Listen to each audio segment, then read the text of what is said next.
अस्सलामुअलैकुम दोस्तों। ईद उल ज़ुहा के आते ही घर की ख़वातीन को गोश्त को लंबे अरसे तक महफूज करने की फ़िक्र लाहक हो जाती है। कुछ ख़वातीन गोश्त को मुनासिब हिस्सों में तकसीम करके इस पर लहसुन और अदरक का जूस निचोड़ कर फ्रिज में रख देती हैं। कुछ ख़वातीन अदरक और लहसुन का जूस और नमक गोश्त को लगाकर धूप में सुखा लेती हैं, जिसमें बहुत ज़्यादा टाइम खर्च होता है। जबकि कुछ ख़वातीन इस पर आटा लगाकर 1 घंटे के बाद इसे धोकर फ्राई कर लेती हैं। क्योंकि गोश्त में 90% पानी होता है, इससे भी गोश्त लंबे अरसे तक महफूज हो जाता है। लेकिन आज मैं कुछ आपको ऐसी टिप्स बताऊंगा जिससे गोश्त को 6 माह तक ख़राब होने से महफूज रखा जा सकता है।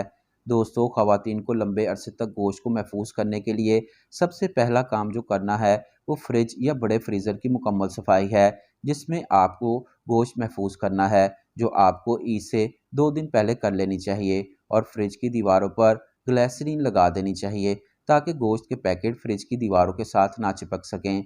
इसके बाद फ्रिज में प्लास्टिक शीट बिछा दें ताकि गोश्त का पानी दूसरे खाने पीने की अशिया को ख़राब ना कर सके।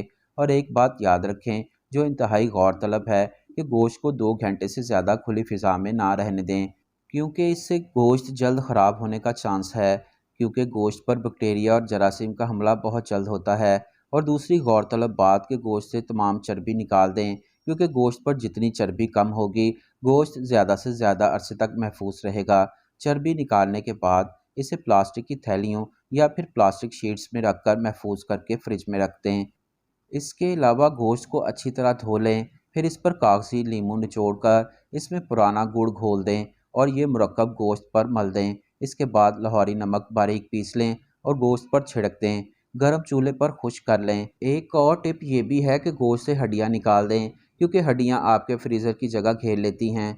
इस तरह से गोश्त को 6 माह तक महफूज किया जा सकता है। अगर आप फ्रिज में गोश्त रखते हैं तो इसमें दीगर फल और सब्जियां ना रखें, क्योंकि गोश्त की बसाना से ये चीज़ें ख़राब हो सकती हैं। अगर गोश्त का कीमा बनाकर महफूज कर लिया जाए तो ये भी गोश्त को महफूज रखने का एक तरीका है।